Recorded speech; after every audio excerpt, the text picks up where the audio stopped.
This is the scary thing, folks, about running in. I've got to get out of here with that cane in it, and there's a van trying to enter from the left as well. Hope it is me.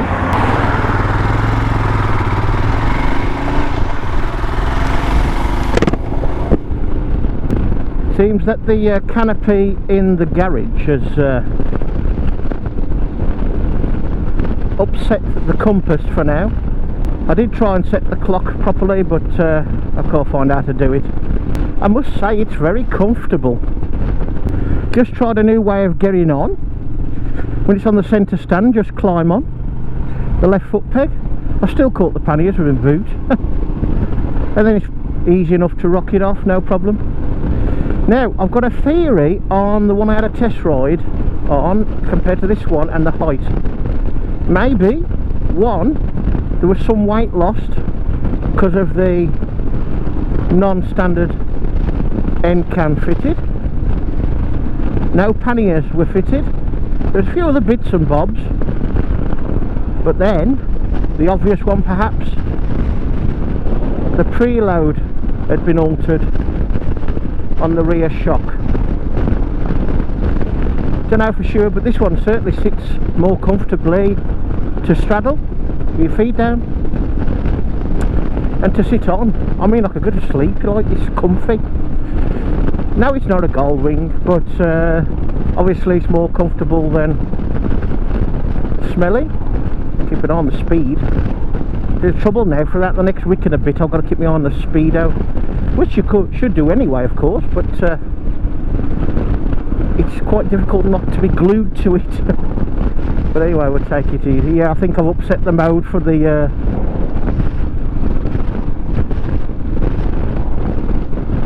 compass. Not that it really matters, I suppose. Are these two going to pull out on me? Well, go on then, knobber. At least you were looking. I'm forgetting my Royal Enfield manners. Guess where we're going to go first? Been there many times now. Well, several times. A couple of other things just to keep your thoughts and whatever, just in case you feel like a Himalayan or Himalayan. Depends if I'm feeling posh or not. As I'm from the Black Country, that posh doesn't happen very often. Anyway, the fuel filler cap, it's fixed to the tank, not like smelly with the like GP, the classic GP filler cap that comes off with a key in it. You have to find somewhere to place it whilst you fill up. By the way, I'm not really comparing it to smelly because it's a completely different animal.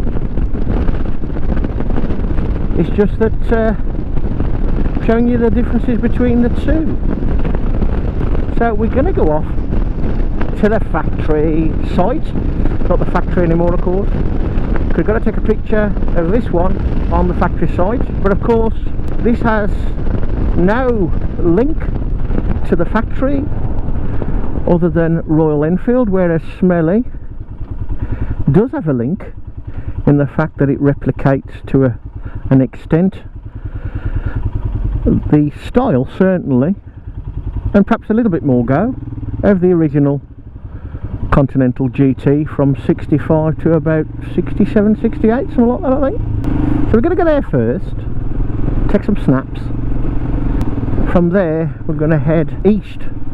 Again, folks, this is a part of the route, or routes, that I've done. I've not done it this way and mapped it out for you, but have a look on the Facebook page and you'll see some nice little runs. I'm going to do some more, I think. But like, no, water, I don't want to wash it, no!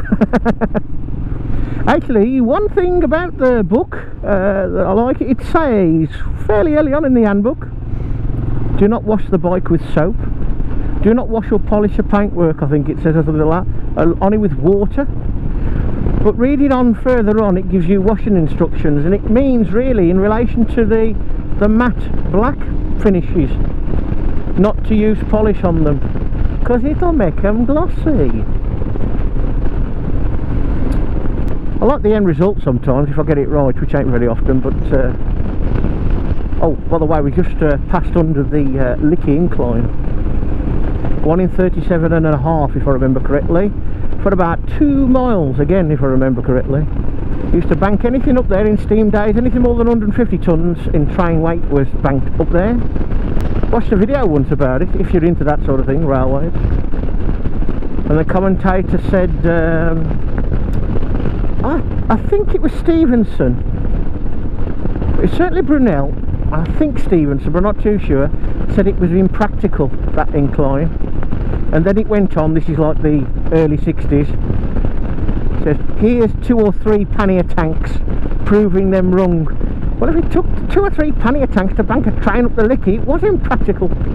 Anyway, I'm a Brunel fan anyway, not none of your Midland rubbish.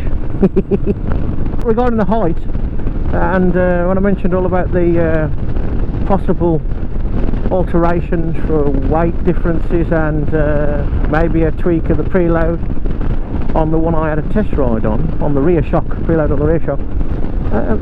On this one, where I was, let's say, tiptoes, but steady tiptoes with both feet on the test ride one, with this one,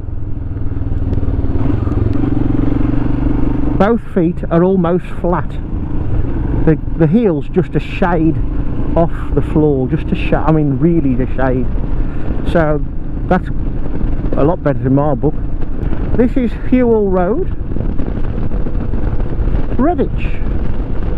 Regular viewers, certainly to the Facebook page, will have read about me mentioning this several times. Pictures,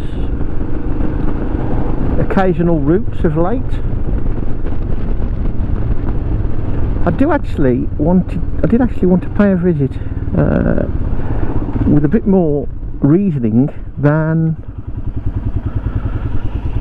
I'm doing today, actually, with the new sculpture thingamabob.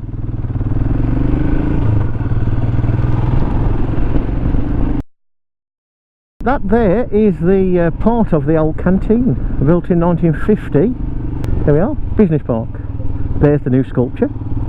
I was after signage and information regarding the sculpture, but obviously it's not there yet, if it's going to be. This building here wasn't part of the factory, although they did try to buy it. They never succeeded. Lovely emblem on the side there. I do. Himalayan like. Off one of the forums. One of the forums that I'm not on at the moment. For well, one reason really, but anyway, we won't go into that. Nice chat. Smelly's famous.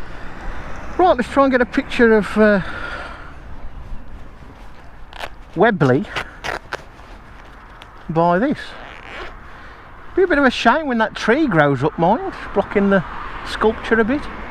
I'm guessing the recess there with the wall is a bit of a parking area for bikes, but without going up the footpath, it's a bit awkward.